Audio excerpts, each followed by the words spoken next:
بسم اللہ الرحمن الرحیم۔ حضرت ایوب علیہ السلام کا صبر واقعہ مکمل سنیں اور ہمارے چینل کو سبسکرائب کریں۔ حضرت ایوب علیہ السلام کی ماں حضرت لوط علیہ السلام کی بیٹی تھی اور ان کی بیٹی فراہیم بن یوسف کی بیٹی تھی۔ ان کا نام رحمت تھا۔ حضرت ایوب کو اللہ نے خوشحالی بخشی تھی، مال و دولت رکھتے تھے، ہزاروں اونٹ اور ہزاروں بکریاں اور بہت سے غلام ان کی ملکیت میں تھے۔ خدا نے ان کو 7 بیٹے اور 7 بیٹیاں عطا کی تھیں۔ وہ ہمیشہ خدا کے شکر گزار رہے اور نمازیں پڑھتے رہے۔ خدا نے حضرت ایوب علیہ السلام کو پیغمبری عطا کی۔ وہ بندگی اور خیرات کرنے میں آگے آگے رہتے تھے۔ شیطان کی مجال نہ تھی کہ وہ ان کے پاس بھٹک بھی سکے۔ شیطان ملعون کے دل میں عہد کا شعلہ بھڑکا۔ اس نے حضرت ایوب علیہ السلام سے عداوت کی ٹھان لی۔ خدا کی جانب سے ان کو رہائی ہوئی۔ اے مردود، ایوب میرا نیک اور شکر گزار بندہ ہے، اس پر تیرا حربہ کارگر نہیں ہوگا، وہ تیرے بہکاوے میں نہیں آئے گا۔ شیطان نے کہا، خدا بندہ، تو نے اس کو دولت اور خوشحالی دی ہے، اولاد اس کی آنکھوں کی روشن ہے، پھر وہ تیرا شکر گزار کیوں نہ عطا کرے گا؟ ہم تو تب جانے کہ وہ نعمتیں اسے لے لی جائیں، پھر بھی وہ تجھے یاد کرے۔ اگر یہ نعمت اس سے چھن گئیں، وہ تجھے بھول جائے گا اور تیری بندگی سے دور جا پڑے گا۔ خدا نے فرمایا، اے ابلیس، میرے مخلص بندے کے بارے میں تیرا یہ گمان غلط ہے۔ ایسا نہیں ہوگا کہ وہ میرا شکر گزار بندہ شاکر ہو جائے۔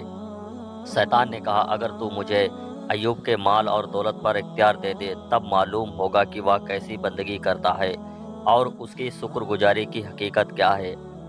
جناب بے نیاز نے فرمایا، جا، ایوب کے مال اور دولت پر میں نے تجھ کو اختیار دے دیا۔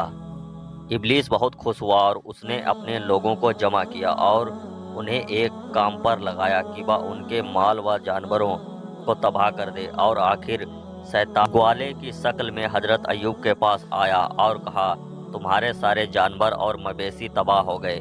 حضرت ایوب نے یہ سن کر فرمایا، اس خدا کا شکر ہے، اس نے یہ سب کچھ اپنے فضل سے دیا تھا اور اپنے عدل سے لے لیا۔ شیطان بہت مایوس ہوا اور اپنے لوگوں سے کہا، ایوب کی کھیتی اور کھلیان میں آگ لگا دو۔ اور خدا حضرت ایوب کے وکیل کی صورت میں آ کر بولا، تم جو نماز میں لگے ہو، ہماری کھیتیاں اور کھلیان جل کر خاک ہو گئیں، درخت اور باغ سوکھ گئے۔ حضرت ایوب پھر وہی جواب دیا، خدا کا شکر ہے کہ اس نے یہ سب کچھ اپنے فضل سے عطا کیا تھا اور اپنے عدل سے واپس لے لیا، اور بغیر کسی پریشانی سے نہایت دل کے ساتھ نماز میں لگے رہے۔ شیطان بہت غمگین ہوا، اسی طرح ایک ایک چیز کے برباد ہونے کی خبر دیتا رہا اور حضرت ایوب خدا کا شکر ادا کرتے رہے۔ آخر میں اس نے آ کر خبر دی، اے ایوب، گھر کے گرنے سے تمہارے بچے دب گئے۔ حضرت ایوب نے توکل و صبر کی رسی ہاتھ سے جانے نہ دی اور آپ کے مزاج میں کوئی فرق نہ آیا۔ پھر شیطان نے خدا سے کہا، الہی، ایوب جانتا ہے کہ تو اس کے صبر کے بدلے اسے دوگنا مال اولاد دے گا، اسی لیے وہ بے چین نہیں ہوتا۔ اگر تو مجھے اس کے جسم پر اختیار دے دے، تب اس کی بندگی اور شکر گزاری کا حال معلوم ہو۔ خدا نے فرمایا، جا، میں نے تجھ کو اس کے بدن پر سوائے زبان، دل اور کانوں کے اختیار دے دیا۔ حضرت ایوب کے جسم مبارک میں خارج پیدا ہوئی اور روگ لگ گیا، جسم کی کھال اور گوشت تک پھٹنے لگا، بدن میں کیڑے پڑنے لگے جس سے بدبو آنے لگی۔ گھر والوں نے بستی سے باہر ایک جھوپڑی بنا دی جس میں حضرت ایوب رہنے لگے۔ آپ کے ساتھ کوئی تیماردار اور خبر لینے والا نہ رہا، کوئی آپ کے قریب نہ آتا۔ ایک آپ کی بیوی رحمت تھی جو آپ کی خدمت میں لگی رہتی، اور جو کچھ اس کے پاس تھا سب آپ کے علاج میں لگا دیا۔ جب کچھ بھی پاس نہ رہا تب بی بی صاحبہ مزدوری کرتی تھی اور آدھی مزدوری تندرستی کے لیے صدقہ کرتی اور آدھی مزدوری کا کہنا خرید کر ان کے پاس لے جاتی۔ جب حضرت ایوب کی بیوی مزدوری کے لیے جاتی تھی تو شیطان سارے راہ کھڑا ہو کر انہیں منع کرتا کہ آپ ایسی حسین جمیل خاتون اس لیے مزدوری کرتی ہیں اور اپنی زبانی ایسے شخص کے خدمت میں کیوں برباد کرتی ہیں جس پر خدا کا قہر اترا ہے۔ یہاں ایک مصر کا سردار نہایت مالدار اور اختیار والا ہے، میں آپ کا نکاح اس سے کرا دوں گا اور اس طرح آپ کا درجہ بڑھے گا اور آپ کی عزت بڑھے گی۔ حضرت رحمت اس کی باتوں پر کچھ بھی دھیان نہ دیتی اور رات میں اپنے شوہر سے تمام باتیں بیان کرتیں۔ حضرت ایوب فرماتے تھے تو ہرگز اس کی باتوں پر نہ جا، وہ ابلیس ہے اور بے بنیاد باتیں کرتا ہے، اس کی باتیں سرسار ہیں، دھوکہ اور فریب ہیں۔ ایک دن شیطان طبیب کے بھیس میں آ کر بی بی سے کہا، اس روگ کا علاج تو بس سور کا گوشت اور انگور کی شراب ہے، اس کے سوا کسی چیز سے تمہارا شوہر تندرست نہ ہو سکے گا۔ بی بی صاحبہ تندرستی کے لالچ میں مزدوری کر کے دونوں چیزیں لے کر حضرت ایوب کے پاس حاضر ہوئیں اور کہا، یہ دوا ایک طبیب نے بتائی ہے۔ حضرت ایوب کو غصہ آیا اور فرمایا، کیا میں نے تجھ سے کہا نہیں تھا کہ وہ شیطان ہے؟ کیا تجھے خبر نہیں تھی کہ پیغمبروں پر یہ چیزیں حرام ہیں؟ اگر میں اچھا ہوں گا تو اس کے بدلے میں تجھے 100 لکڑیاں ماروں گا۔ بی بی صاحبہ اس کے باوجود خدمت کرتی رہیں اور خدمت میں کوئی کوتاہی نہ ہونے دی۔ وہ دن رات خدمت میں حاضر رہتی۔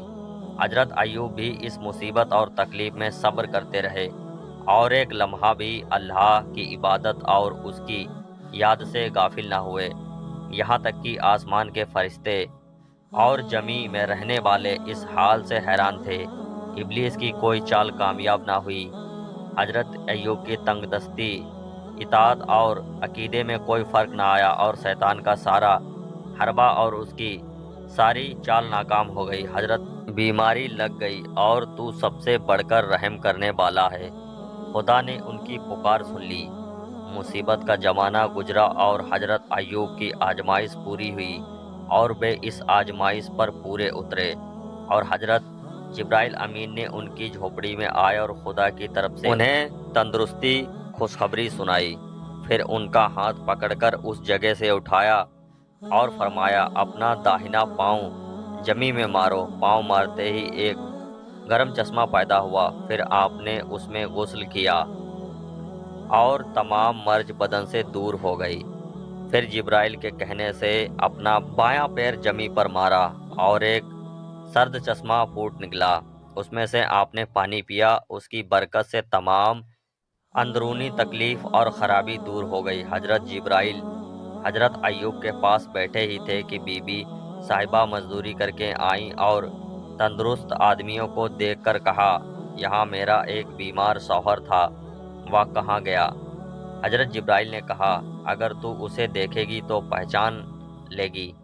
حضرت ایوب ہنس پڑے۔ بی بی صاحبہ نے انہیں پہچان کر خدا کا شکر ادا کیا۔ پھر حضرت جبرائیل نے سکھ سے حضرت ایوب سے کھجور کی 100 ہری شاخوں کو ایک ساتھ بی بی کو اس سے مارا۔ اس طرح ان کی قسم پوری ہو گئی اور بی بی کو کوئی چوٹ بھی نہ آئی۔ خدا نے ان کی تکلیف بھی دور کر دی اور ان کے بال بچے بھی دیے اور انہیں ویسے ہی اور اپنی رحمت سے عطا کیے۔ تندرستی ملنے کے بعد حضرت ایوب علیہ السلام روم والوں کی طرف گئے تاکہ انہیں خدا کی دعوت دیں اور انہیں سچے دین کی طرف بلائیں۔ اسی ملک میں حضرت ایوب کا انتقال بھی ہوا۔